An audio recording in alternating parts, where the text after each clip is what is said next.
اعضاء سے بنا ہے اور ہر عضو کا اپنا کام ہے۔ آنکھ کا کام دیکھنا، زبان کا کام بولنا، کان کا کام سننا، دماغ کا کام سوچنا، اور دل کا کام ہے محبت کرنا۔ دل بہر محبت ہے، محبت یہ کرے گا، لاکھ اس کو بچا تو یہ کسی پر تو مرے گا۔ آنکھ دیکھے بغیر نہیں رہ سکتی، اسی طرح دل بھی محبت کیے بغیر نہیں رہ سکتا۔ ہاں یہ الگ بات ہے کہ اگر محبت اللہ سے ہوگی تو دل منور ہوگا، اور اگر محبت مخلوق سے ہوگی تو دل سیاہ ہوگا۔ پتھر سے ہو، خدا سے ہو، یا پھر کسی سے ہو، آتا نہیں ہے چین محبت کیے بغیر۔ جس طرح ایک کمرے میں یا تو روشنی ہوگی، اگر روشنی نہیں تو اندھیرا ضرور ہوگا، اسی طرح اس دل کے کمرے میں یا تو اللہ کی محبت کی روشنی ہوگی، اگر وہ نہیں تو مخلوق کی محبت کا اندھیرا ضرور ہوگا۔ اور اللہ تعالیٰ یہ چاہتے ہیں کہ میرے بندے اپنے دل کو میرے محبت سے بھر لو۔ چنانچہ قیامت کے دن اللہ تعالیٰ بندے سے اس کا دل مانگیں گے۔ اللہ تعالیٰ ارشاد فرماتے ہیں یوم لا ینفع مال ولا بنون، قیامت کے دن نہ مال کام آئے گا نہ بیٹے کام آئیں گے، الا من اتی اللہ بقلب سلیم، جو سنورا ہوا دل آیا وہ دل اسے کام آئے گا۔ آج دنیا میں ہم گھر سے باہر نکلنے لگتے ہیں تو چہرہ دھوتے ہیں، اور جی میلے منہ سے کیسے باہر نکلیں؟ ہر بندہ دیکھے گا تو منہ تو دھو لینا چاہیے۔ جس شکل کو انسانوں نے دیکھنا ہے اس کو دھونے کا اتنا اہتمام، اور جس دل کو اللہ نے دیکھنا ہے اس دل کو دھونے کا اہتمام ہی نہیں ہوتا۔ اس دل پر گناہوں کے کتنے داغ لگ گئے اس کو کوئی نہیں دیکھتا۔ کپڑے پر ہلکا سا داغ لگ جائے عورتیں فوراً کہتی ہیں جی آپ کپڑے بدل لیں، داغ اچھا نہیں لگتا۔ بھئی کپڑے کا داغ اتنا برا نہیں ہوتا، دل کا داغ زیادہ برا ہوتا ہے، اور ہم دل کے داغ پر دھیان ہی نہیں دیتے۔ نبی علیہ السلام نے ارشاد فرمایا جب کوئی بندہ گناہ کرتا ہے اس کے دل پر ایک نقطہ لگ جاتا ہے سیاہ، اگر توبہ کر لے وہ نقطہ دھل جاتا ہے، اور اگر دوسرا گناہ کر لے تو ایک نقطہ اور لگ جاتا ہے، حتیٰ کہ نقطے لگتے لگتے دل انسان کا بالکل سیاہ ہو جاتا ہے۔ تو ہمیں اپنے دل پر محنت کرنی چاہیے تاکہ یہ دل سنور جائے اور اللہ تعالیٰ اس دل کو قبول فرما لے۔ آپ نے دیکھا ہوگا عورتیں گھر میں روزانہ تقریباً 2 سے 3 گھنٹے صفائی میں لگا دیتی ہیں، کبھی جھاڑو دے رہی ہیں، کبھی ویکیوم کلینر چلا رہی ہیں، کبھی ڈسٹنگ ہو رہی ہے، کبھی کچھ ہو رہا ہے۔ کیوں 2-3 گھنٹے لگاتی ہیں صفائی میں؟ عورت جواب دے گی جی اگر گھر گندا ہوگا تو میرا خامن مجھ سے ناراض ہوگا۔ بھئی اگر دنیا کا گھر گندا ہو تو خامن ناراض ہوتا ہے، اگر انسان کے دل کا گھر گندا ہو تو اللہ تعالیٰ بھی ناراض ہوتے ہیں۔ اللہ چاہتے ہیں میرے بندے تو میرے گھر کو صاف رکھ لے۔ یہ دل اللہ کا گھر ہے، اللہ کا کوٹھا ہے۔ حدیث مبارکہ میں اللہ تعالیٰ نے ارشاد فرمایا لا یسعنی ارضی ولا سمائی، نہ میں زمینوں میں سماتا ہوں نہ میں آسمانوں میں سماتا ہوں، میں مومن بندے کے دل میں سما جاتا ہوں۔ ارض و سما کہاں تیری وسعت کو پا سکے، ایک میرا دل ہی ہے کہ جہاں تو سما سکے۔ ہم جو کعبہ کو کہتے ہیں بیت اللہ تو کیوں کہتے ہیں؟ معاذ اللہ کوئی اللہ تعالیٰ وہاں رہتے ہیں؟ نہیں، بلکہ اللہ تعالیٰ کی تجلیات ذاتیہ وہاں پر وارد ہوتی ہیں، اسی اس کمرے کو بیت اللہ کہہ دیا جاتا ہے۔ اسی طرح جب انسان اپنے دل کو سنوار لیتا ہے تو اللہ تعالیٰ کی تجلیات ذاتیہ بندے کے دل پر وارد ہوتی ہیں، یہ دل بھی انسان کا ہوتا ہے مگر اللہ کا گھر بن جاتا ہے۔ اللہ اس دل میں آ جاتے ہیں، اللہ اس دل میں سما جاتے ہیں، سچ کہوں اللہ اس دل میں چھا جاتے ہیں۔ اللہ تعالیٰ ارشاد فرماتے ہیں ہم نے کوئی دنیا میں ایسا بشر نہیں بنایا قلبین فی جوفی کہ جس کے سینے میں ہم نے 2 دل بنائے ہوں، کہ ایک دل تو رحمان کو دے دو اور دوسرا دل نفس اور شیطان کو دے دو۔ اللہ فرماتے ہیں نا نا نا، دل ایک ہے اور ایک ہی کے لیے ہے۔ جب اللہ نے دل ہی ایک بنایا ہے اور اس کو اپنے کے لیے وقف فرما دیا ہے، اب اس دل کو اللہ کے حوالے کرنے کی ضرورت ہے۔ طالب علم کے ذہن میں سوال پیدا ہوتا ہے، جب دل اللہ کا گھر ہے تو اللہ اس میں کیوں نہیں آ جاتے؟ بھئی آپ بتائیں، آپ اگر کسی گندی جگہ کو دیکھیں تو وہاں بیٹھنا پسند کرتے ہیں؟ ہم نے تو دیکھا کہ کتا بھی جس جگہ بیٹھنا ہوتا ہے نا، وہاں دم سے جگہ کو صاف کرتا ہے پھر بیٹھتا ہے۔ اگر جانور بھی بیٹھنے والی جگہ کو صاف پسند کرتے ہیں، انسان بھی جگہ کو صاف پسند کرتے ہیں، تو اللہ تعالیٰ بھی چاہتے ہیں کہ میرے گھر کو صاف کرو پھر میں یہاں آؤں گا۔ طالب علم کے ذہن میں پھر سوال پیدا ہوتا ہے کہ جب دل اللہ کا گھر ہے تو اللہ اس کو خود ہی کیوں نہیں صاف کر دیتے؟ بندے کے ذمہ کیوں لگایا؟ علماء نے اس کا جواب دیا کہ جب کسی کو گھر کرائے پر دیا جائے نا، تو پھر اس کو صاف رکھنا مالک کی ذمہ داری نہیں ہوتی، کرایہ دار کی ذمہ داری ہوتی ہے۔ مالک پہلے ہی بتا دیتا ہے بھائی میرے گھر کو صاف رکھنا، استعمال کرنا ہے، تو اگر آپ نے گندا کر دیا میں اٹھا دوں گا آپ کو۔ تو جس طرح کرایہ دار کو گھر صاف رکھنا ضروری ہے، اللہ نے یہ دل کچھ وقت کے لیے ہمیں استعمال کے لیے دے دیا، اب اس کو صاف کرنا بھی ہماری ذمہ داری ہے۔ حدیث مبارکہ میں آتا ہے اگر کسی گھر میں یا کمرے میں کسی زندہ کی تصویر ہو، انسان کی، جانور کی، تو رحمت کا فرشتہ اس جگہ پہ داخل نہیں ہوتا۔ اب آپ سوچئے کہ اگر کسی زندہ کی تصویر ہے کسی کمرے میں، گھر میں، رحمت کا فرشتہ وہاں داخل نہیں ہو سکتا، اگر کسی کے دل میں کسی انسان کی تصویر چھپی ہوگی تو پھر اللہ کی رحمت اس دل میں آنا کیسے پسند کرے گی؟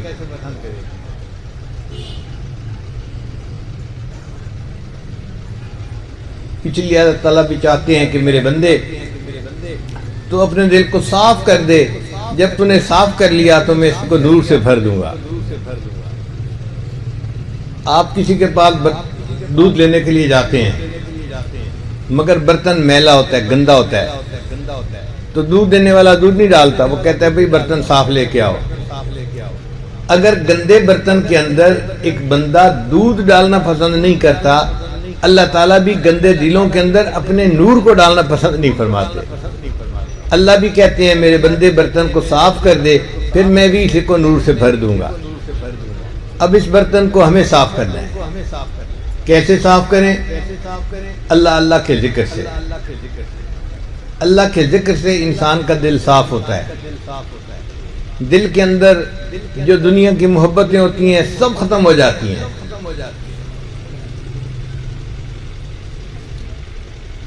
قرآن مجید کی آیت ہے ان الملوک اذا دخلوا قریۃ افسدوها وجعلوا اعزۃ اہلها اذلہ۔ ظاہری معنی تو یہ ہے کہ جب ملکہ بلقیس نے اپنے اسمبلی ممبروں سے پوچھا کہ سلیمان علیہ السلام کا خط آیا ہے میں کیا کروں، تو انہوں نے کہا تھا فانظری ماذا تأمرین، کہ ملکہ سلامت قدم اٹھائیں ہم آپ کے ساتھ ہیں۔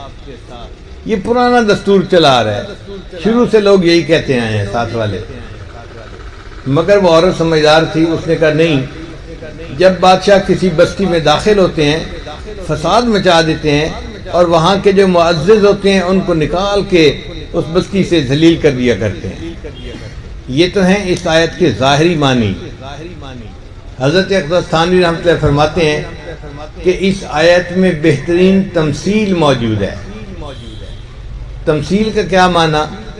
کہ اگر ہم ملوک سے مراد مالک ملک اللہ کا نام لیں اور قریہ سے مراد دل کی بستی لے لیں، پھر اس کے معنی یوں بنیں گے ان الملوک اذا دخلوا قریۃ، جب اللہ کا نام کسی انسان کے دل کی بستی میں داخل ہو جاتا ہے، افسدوها، انقلاب مچا دیتا ہے، وجعلوا اعزۃ اہلها اذلہ، اور دنیا جو پہلے سے وہاں معزز ہوتی ہے اس کو ذلیل کر کے دل سے نکال دیا کرتا ہے۔ تو اللہ کا نام انسان کے دل کو صاف کر دیتا ہے اور ماں سوا کی محبتوں سے دل کو خالی کر دیتا ہے۔ اسی طرح لا الہ الا اللہ کا جو ذکر کیا جاتا ہے یہ بھی اسی طرح ہے، جیسے کوئی جھاڑو دے تو جگہ صاف ہو جاتی ہے۔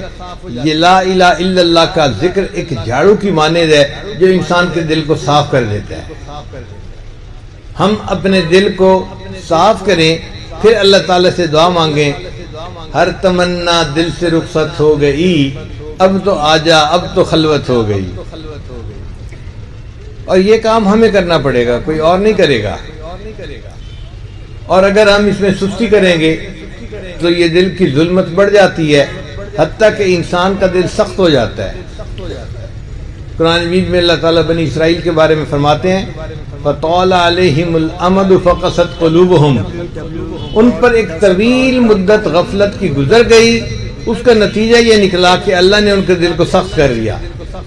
تو جب غفلت کا لمبا عرصہ گزر جاتا ہے تو دل سخت ہو جاتا ہے، بالکل زرعی زمین کی مانند۔ اگر کچھ عرصہ کھیتی نہ کی جائے تو زمین سخت ہو جاتی ہے۔ اسی طرح اگر دل پر محنت نہ کی جائے تو کچھ عرصے کے بعد دل کی زمین سخت ہو جاتی ہے، اور یہ دل کتنا سخت ہوتا ہے، پتھر سے بھی پرے پار ہو جاتا ہے۔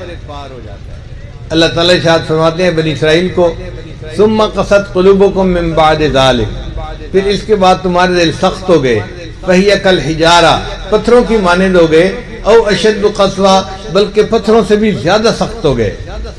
پھر اللہ نے آگے دلیل بیان فرمائی فَإِنَّ مِنَ الْحِجَارَةِ لَمَا يَتَفَجَّرُ مِنْهُ الْأَنْهَارُ، کہ پتھروں سے تو چشمے جاری ہو جاتے ہیں، وَإِنَّ مِنْهَا لَمَا يَشَّقَّقُ فَيَخْرُجُ مِنْهُ الْمَاءُ، بعض پتھر ٹوٹتے ہیں اور ان میں سے پانی نکل آتا ہے، وَإِنَّ مِنْهَا لَمَا يَهْبِطُ مِنْ خَشْيَةِ اللَّهِ، اور بعض پتھر اللہ کے خوف سے کانپ جاتے ہیں۔ اے انسان، جب تیرا دل پتھر ہوتا ہے یہ اللہ کے خوف سے نہیں کانپتا، یہ پتھروں سے بھی پرے پار ہو جاتا ہے۔ ایک شخص حسن بصری رحمۃ اللہ کے پاس آیا، حضرت پتہ نہیں کیا ہمارے دل سو گئے۔ انہوں نے پوچھا بھی کیوں ایسے کہہ رہے ہو؟ حضرت آپ درس قرآن دیتے ہیں، ہم سنتے ہیں تو ہمارے دلوں پہ اثر کوئی نہیں ہوتا، تو لگتا ہے کہ ہمارے دل سو گئے۔ حضرت نے فرمایا بھئی اگر درس قرآن کا دل پہ اثر نہیں ہوتا نا تو یہ نہ کہو دل سو گئے، یہ کہو دل مو گئے، مر گئے۔ وہ نوجوان حیران ہو کے پوچھ لگا حضرت یہ دل مر کیسے گئے؟ حضرت نے فرمایا دیکھو، جو سویا ہوا ہو اس کو جھنجھوڑا جائے تو وہ جاگ اٹھتا ہے، جو جھنجھوڑنے سے نہ جاگے وہ سویا ہوا نہیں، وہ مویا ہوا ہوتا ہے۔ اگر درس قرآن انسان سنے تو یہ تو بندے کو جھنجھوڑنے والی بات ہوتی ہے نا، پھر بھی انسان کا دل نہ جاگے تو یہ دل سویا ہوا نہیں، یہ دل مویا ہوا ہے۔ تو دل پر محنت کرنی ضروری ہے، کیونکہ اللہ نے اسی کو قیامت کے دن ہم سے مانگنا ہے۔ اللہ تعالیٰ دلوں کے بیوپاری ہیں۔ فرماتے ہیں کہ قیامت کے دن نہ انسان کا مال کام آئے گا، نہ بیٹے کام آئیں گے، الا من اتى اللہ بقلب سلیم، جو سنورا ہوا دل آیا وہ دل کام آئے گا۔ اس کا مطلب یہ کہ ہمیں اپنے دلوں کو سنوارنے کی ضرورت ہے، اور جس بندے کا دل سنور جاتا ہے وہ اللہ کے ہاں قبول ہو جاتا ہے۔ نبی رسول نے ارشاد فرمایا ان اللہ لا ينظر الى صورکم، بے شک اللہ تعالیٰ نہیں دیکھتے تمہاری شکلوں صورتوں کو، ولا الى اموالکم، اور اللہ نہیں دیکھتے تمہارے مال پیسے کو، ولکن ينظر الى قلوبکم واعمالکم، وہ دیکھتے ہیں تمہارے دلوں کو اور تمہارے اعمال کو۔ تو ہمارے دلوں کو اللہ دیکھتے ہیں، اس لیے دلوں کو سنوارنے کی ضرورت ہے، دلوں کو دھونے کی ضرورت ہے۔ یہ دل اللہ کی یاد سے لبریز ہو جائیں، اور یہ دل ہر وقت اللہ کی طرف متوجہ رہیں۔ انابت اللہ، رجوع اللہ، اسی کو کہتے ہیں۔ قلب منیب اسی کو کہتے ہیں کہ دل کی توجہ اللہ ہی کی طرف رہے ہر وقت۔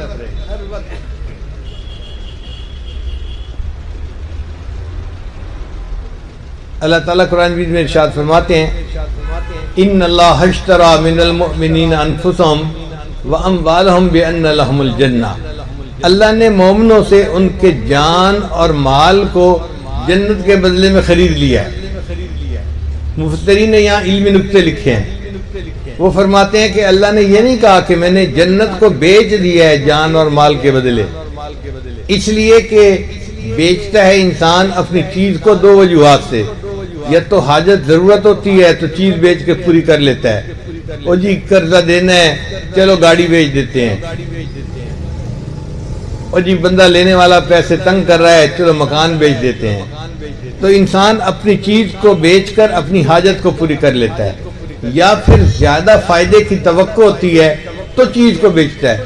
پلاٹ خریدا تھا 50 لاکھ کا، اب اس کی قیمت لگ گئی 1 کروڑ روپیہ، اچھا جی پلاٹ کو بیچ دیتے ہیں، قیمت اچھی لگ رہی ہے۔ اب یہ دونوں باتیں اللہ کی شان میں ممکن ہی نہیں، نہ اللہ کو کوئی احتیاج ہے کہ وہ جنت کو بیچے، نہ اللہ کو کسی سے زیادہ فائدے کی امید ہے کہ وہ اپنی جنت کو بیچے۔ اللہ نے بیچنے کا لفظ ہی استعمال نہیں کیا، اللہ نے بات کا انداز ہی اور اختیار فرمایا کہ اللہ نے مومن کے جان اور مال کو جنت کے بدلے خرید لیا ہے۔ بات تو سمجھ آ گئی، لیکن ایک سوال طالب علم کے ذہن میں پیدا ہوتا ہے کہ جب اللہ نے خریدنا ہی تھا تو پھر بندے کا دل اللہ کا گھر تھا، تو چاہیے تھا کہ اللہ اس کا بھی تذکرہ کرتے کہ میں نے بندے سے دل بھی خرید لیا۔ کیونکہ ہمارے پاس جب کبھی پیسے تھوڑے جمع ہو جاتے ہیں نا، تو سب سے پہلا کام بچہ یہ کرتا ہے اپنا گھر خریدتا ہے، اور جی کرائے سے جان چھوٹے گی، اپنا گھر ہونا چاہیے۔ عورتیں بھی کمیٹی ڈالتی ہیں اور چاہتی ہیں کہ اس گھر اپنا ہو، تو جب پیسے ہوں تو پہلے گھر خریدا جاتا ہے۔ اللہ نے خریدنا تھا تو جان اور مال کیوں خریدے بھائی؟ دل کو خریدتے جو گھر ہے اللہ کا۔ اللہ نے دل کا تو تذکرہ ہی نہیں کیا۔ مفسرین نے اس کا بھی جواب دیا، وہ فرماتے ہیں کہ دیکھو اللہ تعالیٰ نے کہا کہ میرے بندے تیرا دل تو میرا گھر ہے، اس کو میں نے اپنے لیے وقف کر دیا ہے، اور جو وقف کی جائیداد ہوتی ہے نا پھر اس کی بیع و شراء کی اجازت نہیں ہوتی، وہ تو وقف ہو چکی ہے۔ اے بندے تیرا دل میرے لیے وقف ہو چکا، یہ تو ہے ہی میرا، اب اس کے خرید و فروخت کی تو بات ہی نہیں ہو سکتی۔ اس کے بعد تیرے پاس مال اور جان باقی بچا، میں نے جنت کے بدلے اس کو بھی خرید لیا۔ تو دل تو ہے ہی اللہ کا، اس لیے اس دل کو اللہ کے حوالے کر دیجئے اور کوشش یہ کریں کہ نیک اعمال کے ذریعے سے دل منور ہو جائے۔ اور آج ہم نے اس دل کو ٹریش کین بنایا ہوا ہے۔ نوجوان گھر سے نکلتا ہے، ادھر نظر پڑتی ہے، اس کی بھی محبت دل میں آ گئی، ادھر نظر پڑی اس کی بھی محبت دل میں آ گئی، جدھر نظر اٹھتی ہے اسی کی محبت دل میں۔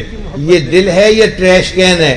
ٹریش کین ہوتا ہے وہ ٹوکری جس میں انسان ٹیشو پیپر وغیرہ استعمال شدہ چیزیں پھینک دیتا ہے، تو ہم بھی جس پر نظر پڑتی ہے اسی کی محبت دل میں آ جاتی ہے۔ تو اس دل کو ہم دل بنائیں۔ اگر ہم اس دل پر محنت نہیں کریں گے تو یہ دل نہیں ہوگا، یہ پھر انسان کے سینے میں سل ہوگی، سل بن جائے گا۔ اللہ تعالی ہمارے دلوں کو سل بننے سے محفوظ فرمائے اور ہمارے دلوں کو اپنے نور سے منور فرمائے۔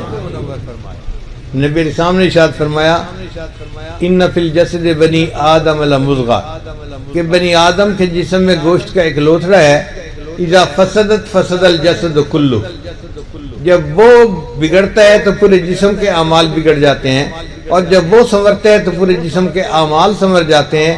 الا وہی القلب، جان لو اس کا نام دل ہے۔ تو دل کے سنورنے سے انسان سنورتا ہے اور دل کے بگڑنے سے انسان بگڑتا ہے، اس لیے دل پر منحصر ہے معاملہ سارا۔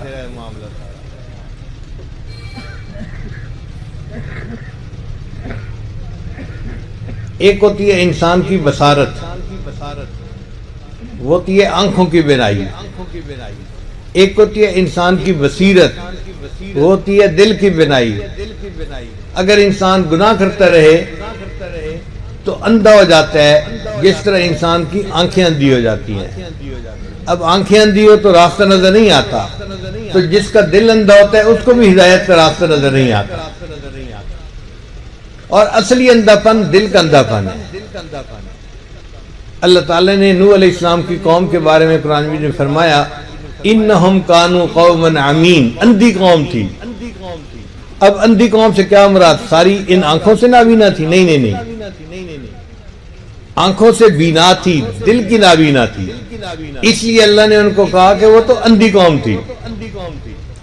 اور سچی بات ہے کہ اندھا پن دل کا ہی ہوتا ہے۔ اللہ تعالیٰ قرآن میں ارشاد فرماتے ہیں فَإِنَّهَا لَا تَعْمَى الْأَبْصَارُ، اور آنکھیں اندھی نہیں ہوتی، ولیکن تعمی القلوب التی فی الصدور، یہ تو سینوں کے اندر دل اندھے ہو جاتے ہیں۔ آج ہمارے دل اندھے ہیں اور ہم اپنی زندگی گزارتے پھر رہے ہیں، دل پتھر بنے ہوئے ہیں اور ہم اپنی زندگی گزارتے پھر رہے ہیں۔ اس پر محنت کی ضرورت ہے۔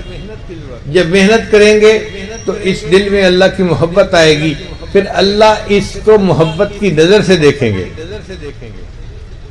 ایک عجیب بات ہے کہ اللہ تعالیٰ نے کوہ طور پہ تجلی ڈالی، جعلہ دکا وخر موسیٰ صاعقہ، تو جس پہاڑ پہ تجلی پڑی چوٹی پر، وہ بالکل جل کے کوئلہ بن گئی۔ الحمدللہ مجھے اللہ نے کوہ طور دیکھنے کا موقع نصیب کیا، تو میں نے دیکھا کہ وہاں بڑی بڑی چٹانیں، یعنی ہاتھ میں نہیں آتی اتنی بڑی بڑی چٹانیں، اور آپ اس کو ایک انگلی پہ اٹھا سکتے ہیں۔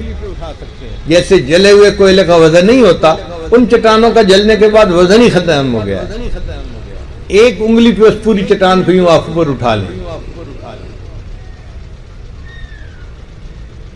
لوگ کہتے ہیں کہ جی کوہ طور جل کے سرما بن گیا تھا، واقعی سرما بن گیا تھا، کوئلہ بن گیا تھا۔ اس چٹان کو آپ ہاتھ سے یوں ملیں تو وہ بالکل سرما بن جائے گی۔ تو کسی نے کوہ طور سے پوچھا کہ بھئی اللہ نے تیرے اوپر تجلی ڈالی تھی تو تو سرما کیوں بن گیا، ریزہ ریزہ کیوں ہو گیا؟ پہاڑ نے جواب دیا تھا کہ اگر میں اپنی حیثیت پہ قائم رہتا تو اللہ کی تجلی میرے اوپر پڑتی اور میری اوپر کی سطح سے ٹکرا کر واپس چلی جاتی، جیسے روشنی اوپر کی سطح سے ٹکرا کے واپس آ جاتی ہے، منعکس ہو جاتی ہے۔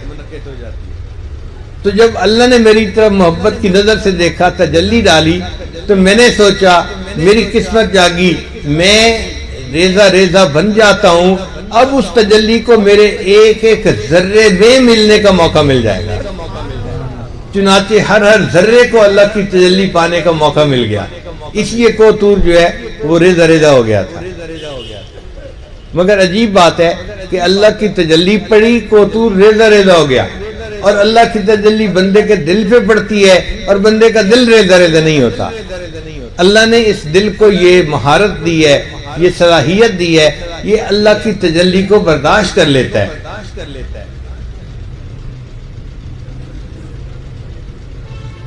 حضرت مفتی منتقی عثمانی دامت برکاتہم فرماتے ہیں، بسا لینا کسی کو دل میں دل کا ہی کلیجہ ہے۔ دل کا کلیجہ کا مطلب یہ کہ یہ دل کا ہی کارنامہ ہے۔ آسان سمجھنے کے لیے میں یوں پڑھ دیتا ہوں، بسا لینا کسی کو دل میں دل کا کارنامہ ہے، پہاڑوں کو تو بس آتا ہے جل کر طور ہو جانا۔ پہاڑ تو بس جل کے طور بن جاتے ہیں، یہ دل میں کسی کو بسا لینا یہ دل کا ہی کمال ہے۔ تو بندے کا دل کا کمال دیکھیں کہ اللہ کی محبت دل میں آتی ہے، تجلی آتی ہے، اور بندے کا دل اس کو برداشت کر جاتا ہے۔ میں نے کتاب میں پڑھا کہ بعض ایسے گوار اولیاء بھی سمت میں گزرے ہیں کہ اللہ ایک دن میں ان کے دل کو 70 مرتبہ محبت کی نظر سے دیکھتے تھے، جیسے ماں اپنے بیٹے کو بار بار محبت کی نظر سے دن میں دیکھتی ہے، جب اس نظر سے واپس آتی ہے پھر بیٹے کے چہرے پہ نظر ڈالتی ہے، یہ میرا بیٹا ہے، محبت کی وجہ سے دیکھ رہی ہوتی ہے۔ اللہ تعالیٰ بھی ایسے سنورے ہوئے دل کو ایک دن میں 70 مرتبہ محبت کی نظر سے دیکھتے ہیں۔ تو ہم اس دل کو سنواریں گے تو یہ اللہ تعالیٰ کو یہاں قبول ہو جائے گا۔ اب شیطان کیا کہتا ہے کہ اس دل پہ میرا قبضہ ہو جائے، لہذا وہ انسان کے طاق میں لگا ہوتا ہے۔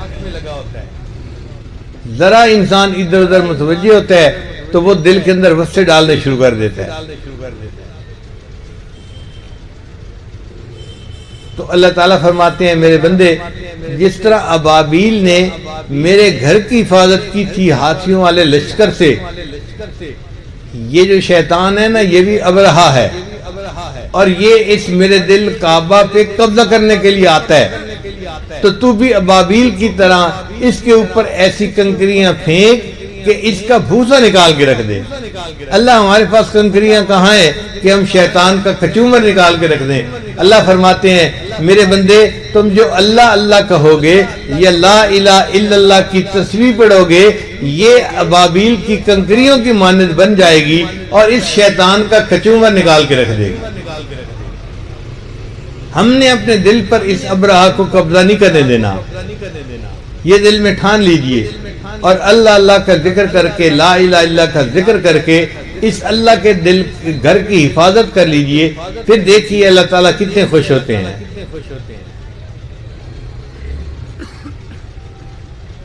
ہم نے گھروں میں دیکھا کہ جو ٹرنک ہوتے ہیں نا ان کی قیمت ان کے اندر کے سامان کے حساب سے ہوتی ہے۔ ہمارے گھر میں اتنی بڑی بڑی پیٹیاں ہوتی ہیں جن میں سردیوں کے لحاف اور تکیے اور کمبل وغیرہ رکھے ہوتے ہیں، ان کو تالا بھی کوئی نہیں لگاتا، اس لیے کہ اس میں جو چیزیں ہیں وہ ذرا قیمتی نہیں ہیں، ان کو تالا کیا لگانا۔ اور ایک چھوٹا سا بکسہ ہوتا ہے جس کو کہتے ہیں جیولری باکس، اس میں عورتیں اپنے ڈائمنڈ، اپنے رنگ، اپنے زیورات رکھتی ہیں، اس کو بھی تالا، پھر اس کو جس بکسے میں رکھتی ہیں اس کو بھی تالا، پھر وہ بکسہ جس کمرے میں ہوتا ہے اس کمرے کو بھی تالا، پھر وہ کمرہ جس گھر میں ہوتا ہے اس گھر کو بھی تالا۔ اتنے تالوں میں وہ چھوٹا سا جیولری باکس رکھا جاتا ہے۔ عورت سفر سے گھر واپس آئے نا تو سب سے آ کے وہ دیکھتی ہے میرا جیولری باکس تو محفوظ ہے نا، چوری تو نہیں ہوا۔ کیوں اس کو بار بار دیکھتی ہے؟ اس کی قیمت زیادہ ہے، اس میں مال قیمتی ہے، اس لیے اس کی کیئر زیادہ کی جا رہی ہے۔ اسی طرح انسان کا جسم ایک بکسے کی مانند ہے اور انسان کا دل اگر اس میں سمرا ہوا تو اس بکسے کے اندر سامان قیمتی ہوگا، اللہ کے ہاں بندے کی قدر و قیمت ہوگی۔ اور اگر انسان کے دل میں دنیا کی محبت بھری ہوئی ہے تو دنیا کی تو قیمت اللہ کے ہاں رائی کے پر کے برابر، بچھر کے پر کے بھی برابر نہیں ہے، تو ایسا بندہ اللہ کے ہاں بے قیمت ہو جاتا ہے۔ امام شافعی رحمۃ اللہ ایک مرتبہ حجام کے پاس تشریف لے گئے تو حجام نے دیکھا کہ ایک بندہ ہے پتلا دبلا سا اور اس کے جسم کے اوپر معمولی سے کپڑے ہیں۔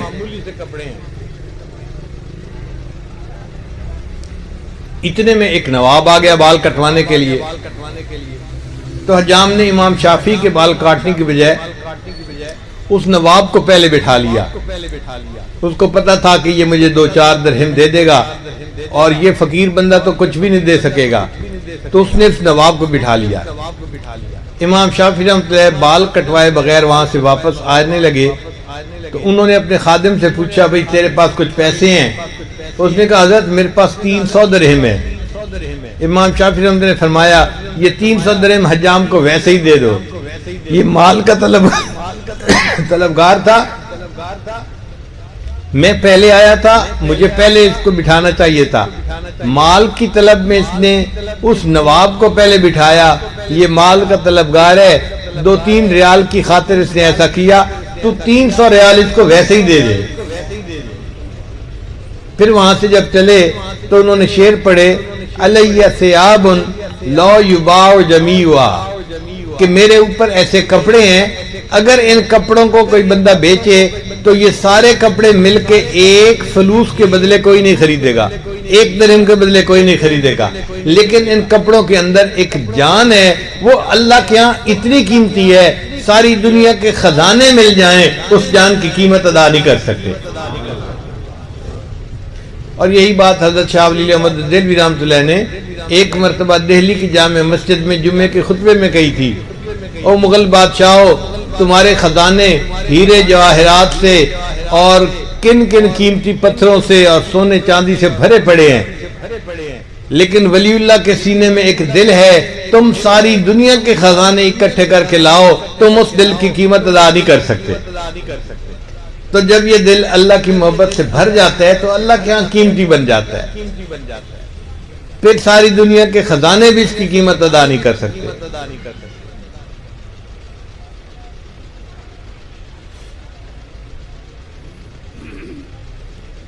چنانچہ ایک صحابی تھے عبداللہ ذوالبجادین رضی اللہ تعالیٰ عنہ، جوانی میں ان کو چچا نے گھر سے نکال دیا تھا تو وہ نبی علیہ السلام کی خدمت میں رہنے لگ گئے۔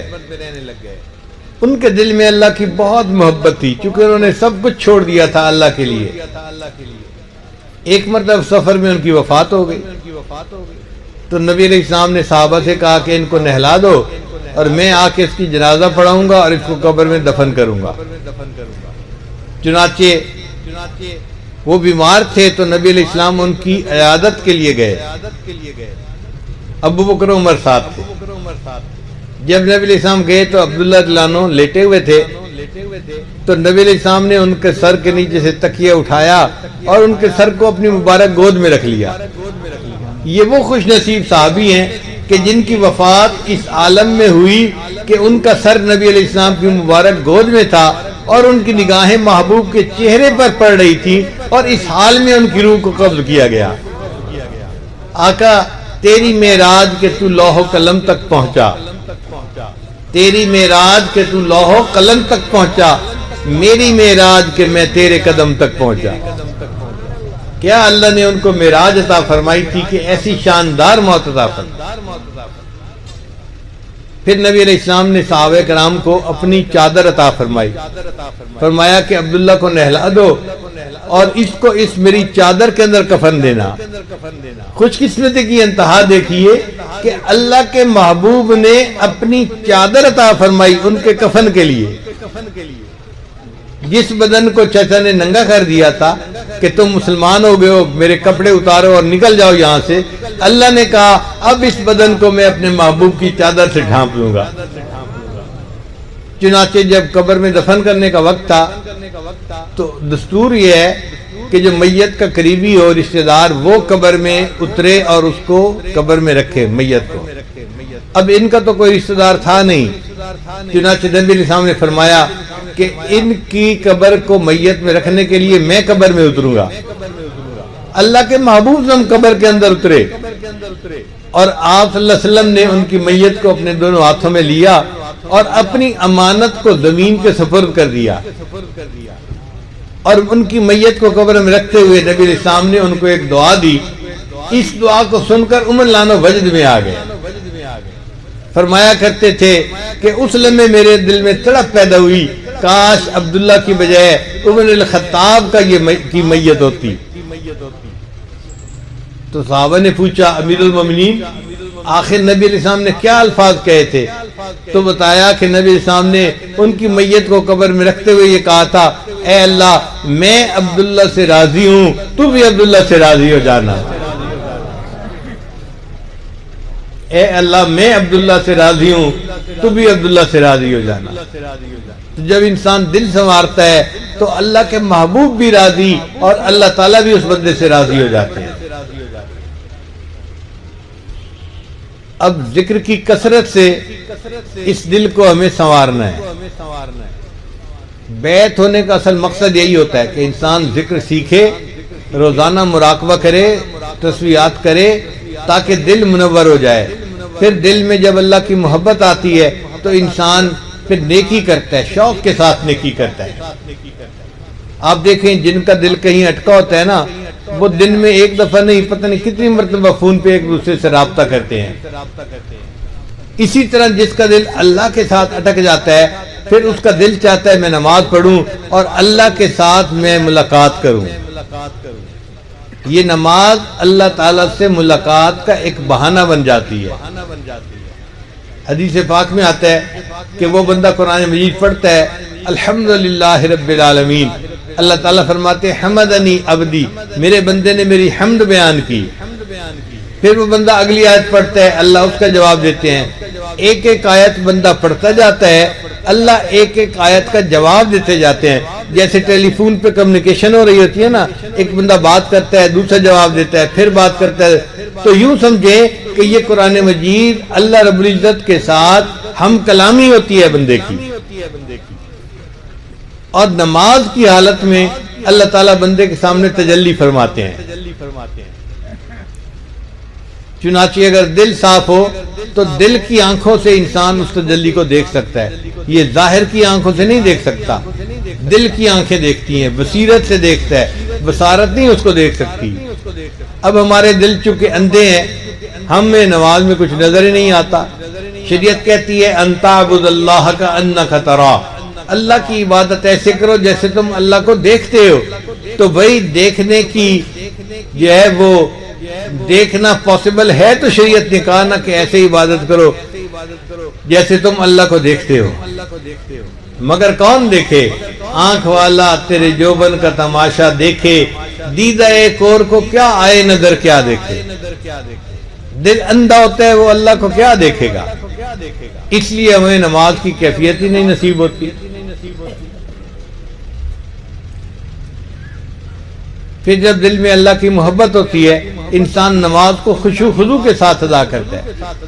آپ نے دیکھا دنیا میں ایک دوست دوسرے دوست کو ہدیہ بھیجتا ہے نا تو کنوں کی ٹوکری اور امرود کی ٹوکری کو بھی گفٹ پیک کروا کے بھیجتے ہیں.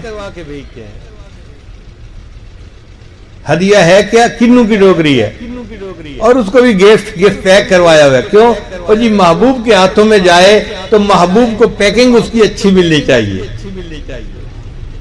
بھئی اگر دنیا لوگوں کا یہ حال ہے تو بندہ جب نماز کو بھیجتا ہے تو نماز کو خشوع و خضوع سے گفٹ پیک کر کے اللہ کے حضور پیش کرتا ہے کہ میری نماز بھی اللہ کے حضور گفٹ پیک میں پیش ہو جائے، اللہ کو یہ نماز پسند آ جائے.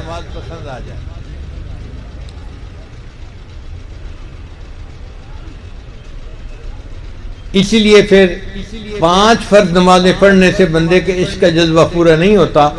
بندہ پھر نفل نمازوں کو بہانہ بنا لیتا ہے اللہ سے ملاقات کا. میں اشراق پڑھ رہا ہوں، میں چاشت پڑھ رہا ہوں، میں اوابین پڑھ رہا ہوں، تہجد پڑھ رہا ہوں، میں صلاۃ الحاجت پڑھ رہا ہوں، میں تحیۃ المسجد پڑھ رہا ہوں، تحیۃ الوضو پڑھ رہا ہوں. اصل میں تو اللہ سے محبت کی وجہ سے اس نے اللہ سے ہم کلامی کرنی تھی، اب اس نے نفلوں کو بہانہ بنا لیا ملاقات کا. حضرت مجذوب رحمۃ اللہ فرماتے ہیں بندگی سے ہمیں تو مطلب ہے، ہم ثواب و عذاب کیا جانے. بندگی سے ہمیں تو مطلب ہے، ہم ثواب و عذاب کیا جانے. کس میں کتنا ثواب ملتا ہے عشق والے حساب کیا جانے. عشق والوں کو کیا حساب کتاب کا پتہ کہ جی اس نماز کو پڑھو ایک حج ایک عمرے کا ثواب ملے گا. ہم لپک پڑھتے ہیں چلو جی ہم بھی اشراق پڑھیں حج عمرے کا ثواب ملے گا. ہم ثواب کی خاطر نماز پڑھتے ہیں اور اللہ والے سواد کی خاطر نماز پڑھتے ہیں. ان کو لطف آ رہا ہوتا ہے، مزہ آ رہا ہوتا ہے، اس لیے وہ چاہتے ہیں کہ میں نماز پڑھوں. یہ اللہ کی محبت بڑی نعمت ہے. اس لیے نبی علیہ السلام نے دعا سکھائی اللہم انی اسألک حبک، اے اللہ میں آپ سے آپ کی محبت کو مانگتا ہوں. عجیب بات ہے آج دنیا میں اللہ سے مال مانگنے والے بڑے، اچھی نوکری مانگنے والے بڑے، خوبصورت بیوی مانگنے والے بڑے، اچھا مکان مانگنے والے بڑے، خوبصورت اولاد مانگنے والے بڑے، دنیا کی عزتیں مانگنے والے بڑے ہیں. اللہ سے اللہ کی محبت کرنے والے مانگنے والے بہت تھوڑے ہیں.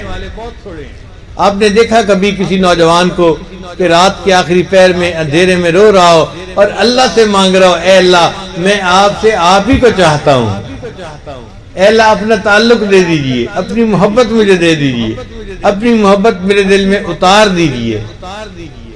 تمنا ہی نہیں رہی دلوں میں.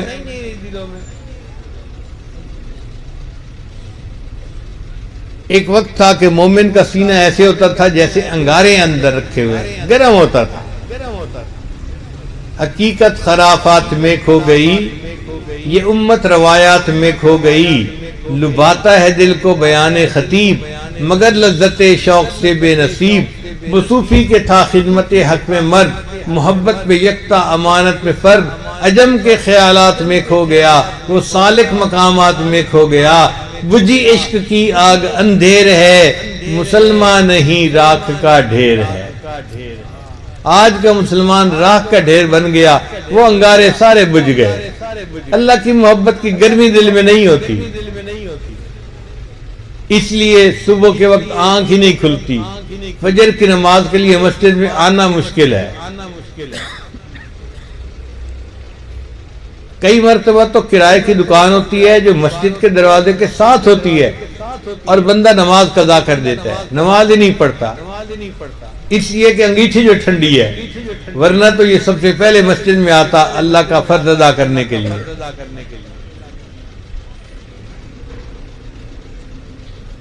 ہم اللہ رب العزت سے اللہ کی محبت کو مانگیں. اگر یہ محبت ہمیں نصیب ہو گئی تو ہماری زندگی کا مقصد پورا ہو گیا. وہ لوگ مسکین ہوتے ہیں کہ جو دنیا میں زندگی گزار کے چلے جائیں اور اللہ کی محبت کا مزہ نہ چکھیں۔ نبی علیہ الصلوۃ والسلام نے اس بندے کو مسکین کہا جس کی بیوی نہ ہو، اس لیے کہ وہ بلوغ کی لذت نہیں لے سکتا، تو نبی علیہ السلام نے اس کو مسکین کہا کہ جس کی بیوی نہیں وہ بیچارہ مسکین ہے۔ اسی طرح جس بندے نے دنیا میں اللہ کی محبت کا مزہ نہیں چکھا وہ بھی اس سے بڑھ کر مسکین ہے۔ دنیا میں یہ مزہ چکھ سکتے ہیں، جس نے دنیا میں یہ مزہ نہ چکھا وہ پھر بعد میں نہیں چکھ سکے گا۔ اس لیے اللہ سے یہ دعا مانگی ہے کہ اللہ ہمیں بھی زندگی میں ایسا وقت دکھائے کہ ہمارا دل اللہ کی محبت کا مزہ پائے، اور یہ مشکل نہیں ہے۔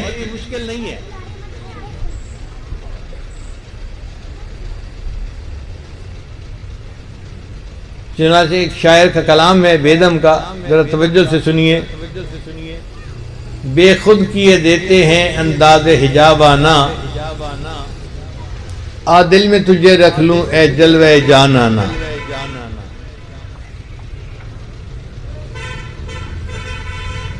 جی چاہتا ہے بھیجوں تحفے میں انہیں آنکھیں، جی چاہتا ہے بھیجوں تحفے میں انہیں آنکھیں، درشن کا تو درشن ہو نذرانے کا نذرانہ۔ کیوں آنکھ ملائی تھی کیوں آگ لگائی تھی۔ جس بندے کی کیفیت بند ہو نا، جس پر قبض کی کیفیت طاری ہو، وہ اس کیفیت میں اگر یہ شعر پڑھے نا تو عجیب مزہ آتا ہے۔ اس لیے کہ جس بندے کے دل میں اللہ کی محبت آتی ہے نا وہ از خود نہیں آ جاتی، پہلے اللہ اس کو پسند کرتے ہیں تب اس کے دل میں محبت آتی ہے۔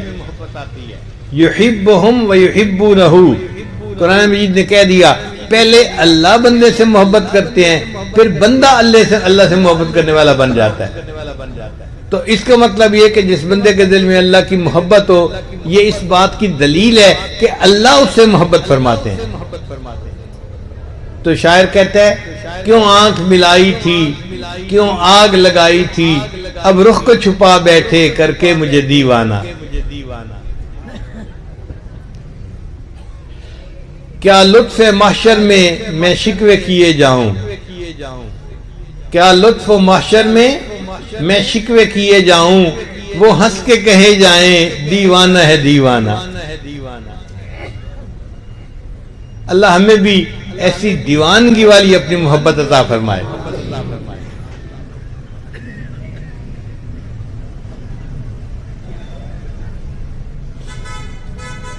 امیر خسرو رحمۃ اللہ علیہ کا ذرا کلام سنیے، کیا خوبصورت اشعار کہے ہیں انہوں نے۔ فارسی کا کلام ہے، فرماتے ہیں جان دے تن بردی و در جانی ہنود، اے محبوب آپ نے میرے جسم سے میری جان تو نکال دی اور خود آپ میری جان بن گئے۔ میرے جسم سے جان تو نکال دی اور خود آپ میری جان بن گئے۔ جان دے تن بردی و در جانی ہنود، درد ہا دادی و درمانی ہنود، اے محبوب آپ نے مجھے درد عطا فرما دی اور اس کی درد کی دوا بھی تو آپ خود ہی ہیں۔ آشکارا سیدہ امبش غافتی، محبوب آپ کی پلکوں کے تیر نے میرے سینے کو چیر کے رکھ دیا۔ وہم چنا در سیدہ پنہانی ہنود، اور اس چیرے ہوئے سینے میں محبوب آپ ہی تو چھپ کے بیٹھے ہوئے ہیں۔ ملک دل کر دی خراب از تیغ ناز، اے محبوب آپ نے ناز کی تلوار سے میرے دل کو ویران کر دیا۔ اس سے پہلے میرے دل میں ہزاروں محبتیں تھیں، مال کی بھی محبت، سونے کی بھی محبت، حسن کی بھی محبت، فلاں کی بھی محبت، میرا دل بھرا ہوا تھا محبتوں سے۔ تیری ناز کی تلوار ایسے چلی کہ سب محبتوں کو اللہ آپ نے اس میں سے نکال کے رکھ دیا، تو آپ نے میرے دل کے ملک کو ویران کر دیا۔ وَأَنْدَرِي وِيرَانَ سُلْطَانِي ہنود، اور اے محبوب اس ویرانے میں ابھی بھی حکمرانی اور سلطانی تو آپ ہی کی ہے۔ قیمت خود ہر دو عالم گفتئی، اے محبوب آپ نے اپنے وصل کی قیمت دو عالم بتائی ہے کہ نہ دنیا کی خواہش ہو نہ کوئی آخرت کی۔ قیمت خود ہر دو عالم گفتئی، نرخ بالا کن کے ارزانی ہنود، اے محبوب قیمت بڑھا دیجئے، آپ نے تو وصل کی قیمت بہت تھوڑی بتائی ہے۔ یہ دونوں جہان کی تمناؤں کو دل سے نکال دینا کون سی بڑی قیمت ہے؟ آپ کی وصل کے لیے تو ہم بہت کچھ اور بھی قربان کر سکتے ہیں۔ تو جن کے دل میں اللہ کی محبت ہوتی ہے وہ یوں سب کچھ اللہ کے لیے قربان کرنے کو تیار ہوتے ہیں۔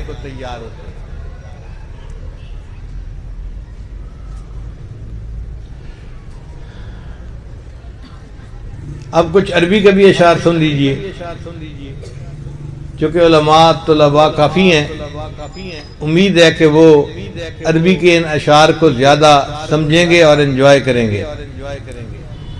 شاعر کہتے ہیں واللہ ما طلعت شمس ولا غربت الا وانت فی قلبی ووسواسی، اللہ کی قسم نہ کبھی سورج طلوع ہوا اور نہ کبھی سورج غروب ہوا مگر اے محبوب میرے دل میں اور میری سوچ میں ہر وقت تو ہی تو ہوتا ہی ہے۔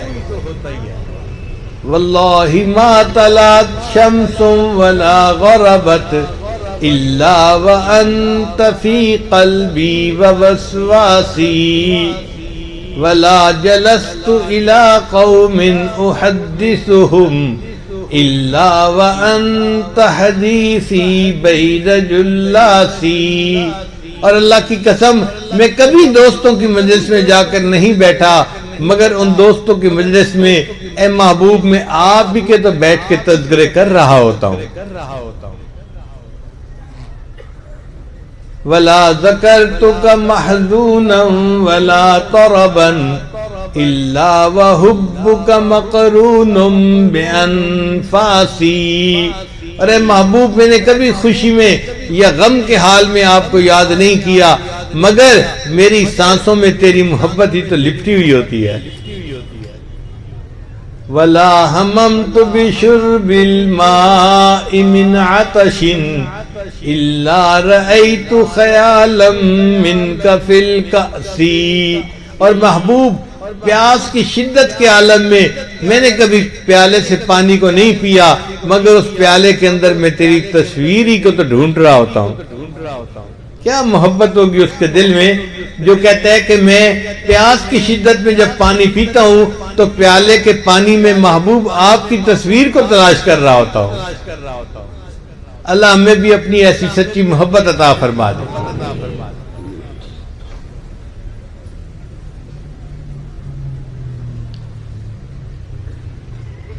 دنیا میں بعض ایسے لوگ گزرے کہ واقعی انہوں نے اللہ کی محبت کا حق ادا کر دیا، جیسے سیدنا ابراہیم علیہ السلام۔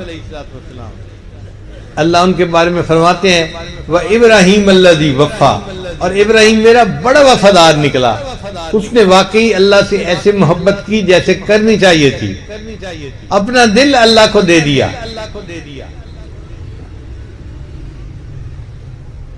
کتاب میں واقعہ لکھا ہے ابراہیم علیہ السلام اپنی بکریاں چراتے ہوئے جا رہے تھے، قریب سے ایک آدمی گزرا اور اس نے اللہ تعالیٰ کی تعریف کی، سبحان ذی الملک والملکوت، سبحان ذی العزت والعظمت والہیبت والقدرت والکبریاء والجبروت۔ ابراہیم علیہ السلام کو بڑا اچھا لگا کہ میرے محبوب کی تعریف کر رہا ہے یہ۔ دل نے کہا کہ اے خلیل یہ اللہ کی تعریف کرتا رہے اور تو سنتا رہے۔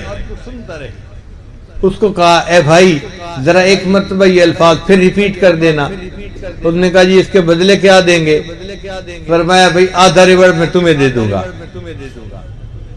اس نے پھر یہ الفاظ پڑھ دیے، جب پڑھ دیے تو پھر دل مچل گیا، اے بھائی ایک مرتبہ اور یہ الفاظ کہہ دے۔ اس نے کہا جی اب کیا دیں گے؟ بھئی میں بکی آدھا ریوڑ بھی آپ کو دے دوں گا۔ اس نے پھر پڑھے، دل مچل گیا، دل نے کہا ہوتی رہے ثنا تیرے حسن و جمال کی، اے محبوب یہ آپ کے حسن و جمال کی تعریف کرتا رہے اور میں خلیل اس کو سنتا رہوں۔ اے بھائی ایک مرتبہ اور کہہ دے۔ اس نے کہا اب تو آپ کے پاس ریورڈ بھی نہیں، اگر میں یہ الفاظ کہوں گا تو اس کے بدلے کیا دیں گے؟ تو ابراہیم علیہ السلام نے کہا بھئی آپ کو بکریاں چرانے والے کی ضرورت ہوگی، میں تمہاری بکریاں چرا دیا کروں گا، تم یہ الفاظ ایک مرتبہ اور سنا دو۔ اس بندے نے کہا ابراہیم علیہ السلام مبارک ہو، میں اللہ کا فرشتہ ہوں، اللہ نے بھیجا تھا، جاؤ میرے خلیل کے سامنے میری تعریفیں کرو اور پھر دیکھو وہ میرے نام کی کیا دام لگاتا ہے۔ تو جن کے دل میں محبت ہوتی ہے وہ تو یوں اپنی جان کا نذرانہ پیش کرنے کے لیے تیار ہوتے ہیں۔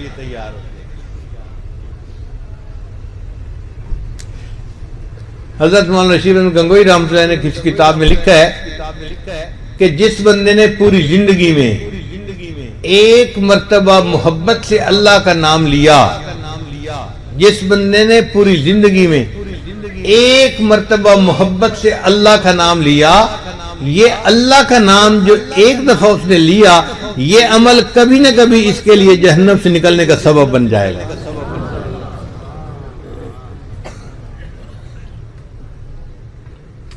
تہلکا سا مچا دیتی ہے عرش آسمانی میں، تہلکا سا مچا دیتی ہے عرش آسمانی میں، جوانی جب محبت سے خدا کا نام لیتی ہے۔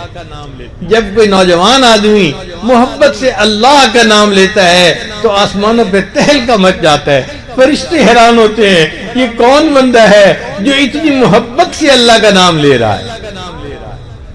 ایک مرتبہ اللہ کو دل کی گہرائیوں سے پکار لیجئے، اللہ اللہ اللہ۔ چنانچہ اس دنیا میں جو لوگ اللہ سے محبت کریں گے ان کو جو انعامات ملیں گے وہ تو اپنی جگہ، ایک انعام انوکھا ہوگا کہ اللہ ان کو بلا حساب جنت عطا فرمائے۔ امام غزالی رحمۃ اللہ اس کی بڑی تفصیل لکھی ہے، وہ فرماتے ہیں اللہ تعالیٰ فرشتے کو فرمائیں گے اعلان کرو این المحبین، مجھ سے محبت کرنے والے کہاں ہیں؟ تو کھرب کھرب لوگ ہوں گے جو عرش کے قریب ہو جائیں گے۔ فرشتہ پوچھے گا بھئی آپ اللہ سے محبت کرنے والے لوگ کیسے؟ وہ کہیں گے ہم تو دین پہ زندگی گزارتے تھے، سر کے بالوں سے پاؤں کے ناخنوں تک سنت کی پیروی کرتے تھے اور اس انتظار میں تھے کب موت آئے اور ہمیں جنت میں اللہ کا دیدار ملے۔ ہم تو اللہ کی یاد میں زندگی گزار کے آئے ہیں، ہم تو جماعت کا کام کرتے تھے، دعوت و تبلیغ کا کام کرتے تھے، ذکر کا کام کرتے تھے، ہم تو اقامت دین والا کام کرتے تھے، پوری زندگی ہم نے اسی انتظار میں گزاری۔ ہم اللہ سے محبت کرنے والے نہیں تو کون ہے؟ ہم تو رات کو تہجد میں جاگا کرتے تھے اور اللہ کے سامنے مصلی پہ آنسو بہایا کرتے تھے، ہمارے دل تو اللہ کی محبت سے بھرے ہوئے تھے، ہم اللہ کی محبت میں زندگی گزار کے آئے ہیں۔ فرشتہ اللہ تعالیٰ سے پوچھے گا یا اللہ یہ سارے لوگ یہ دلیل دے رہے ہیں، اللہ فرمائیں گے فرشتے یہ لوگ سچ کہہ رہے ہیں، یہ میری یاد میں ہی زندگی گزارنے والے لوگ ہیں، اب ان سب کو کہہ دو کہ یہ بلا حساب جنت چلے جائیں، مجھے ان سے حساب لیتے ہوئے حیا آتی ہے۔ بلے شاہ رحمۃ اللہ نے عجیب شعر کہا، فرماتے ہیں کورے کاغذ کتاب نہ ہوندے، اگر صاف کاغذ ہو اور میں اس کی جلد بنا دوں کتاب کی طرح تو اس کو کتاب تو کوئی نہیں نہ کہے گا، اس پر تو لکھا ہوا ہی کچھ نہیں۔ کورے کاغذ کتاب نہ ہوندے تے سارے پھل گلاب نہ ہوندے تھے، کورے کاغذ کتاب نہ ہوندے تے سارے پھل گلاب نہ ہوندے، تے جے کر یاری لائیے بلیا تے یارہ نال حساب نہ ہوندے۔ اور اگر اے بلے شاہ کسی سے یاری لگائے تو پھر یاروں سے حساب لیتے ہوئے حیا آتی ہے۔ جب بندے کو یاروں سے حساب لیتے ہوئے حیا آتی ہے تو جو بندہ دنیا میں اللہ سے محبت کرے گا اللہ کو قیامت کے دن اس کا حساب لیتے ہوئے حیا آئے گی۔ اللہ فرمائیں گے میرے بندے بلا حساب جنت میں چلے جاؤ۔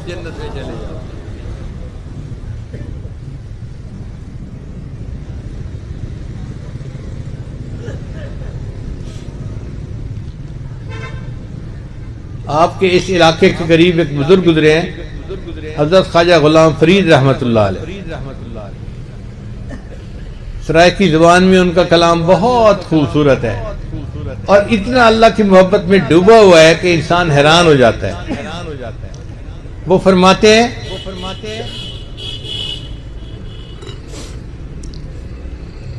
اور کہانی مول نہ بھانی، اور کوئی کہانی مجھے اچھی نہیں لگی، اور کہانی مول نہ بھانی، الف ہی کو ہم بس وے میاں جی، الف سے مراد اللہ، اے میاں جی مجھے ایک اللہ ہی کافی ہے، اس کے سوا کوئی اور کہانی مجھے اچھی نہیں لگتی۔ اور کہانی مول نہ بھانی، الف ہی کو ہم بس وے میاں جی، بیتے دی میں کلوڑ نہ کائی، یعنی الف سے مراد اللہ، اور جو ماں سوا ہے اس کو سب کو بیتے کہہ دیا، بیتے دی میں کلوڑ نہ کائی، الف لے دل کھسوے میاں جی، اے میاں جی مجھ سے تو الف نے میرا دل ہی چھین لیا ہے۔ اور کہانی مول نہ بھانی، الف ہی کو ہم بس وے میاں جی، بیتے دی میں کلوڑ نہ کائی، الف لے دل کھسوے میاں جی، عشقوں مول فرید نہ پھرسوں، اے غلام فرید میں اللہ کے عشق سے پیچھے نہیں ہٹوں گا، میں اللہ کے ساتھ عشق والی بات کو نہیں چھوڑوں گا، عشقوں مول فرید نہ پھرسوں، روز نویں ہم چسوے میاں جی، اے میاں جی اس اللہ کی محبت کا روز ایک نیا مزہ ہے جو اللہ مجھے عطا کرتے ہیں، میں اس کو کیوں چھوڑوں؟ تو جو اللہ سے محبت کرتے ہیں ان کو یوں اللہ کی جو ہے نا چس عطا فرما دیتے ہیں محبت کی۔ پھر ساری محبت دنیا سے انسان دلی طور پہ بیگانہ ہو جاتا ہے اور اللہ کا دیوانہ ہو جاتا ہے۔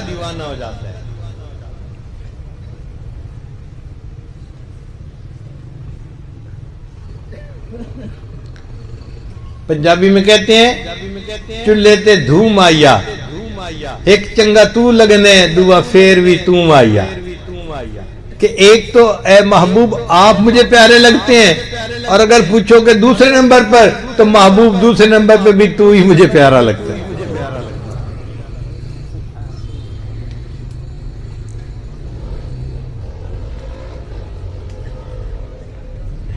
عشق خدا یارو نار غضب دی،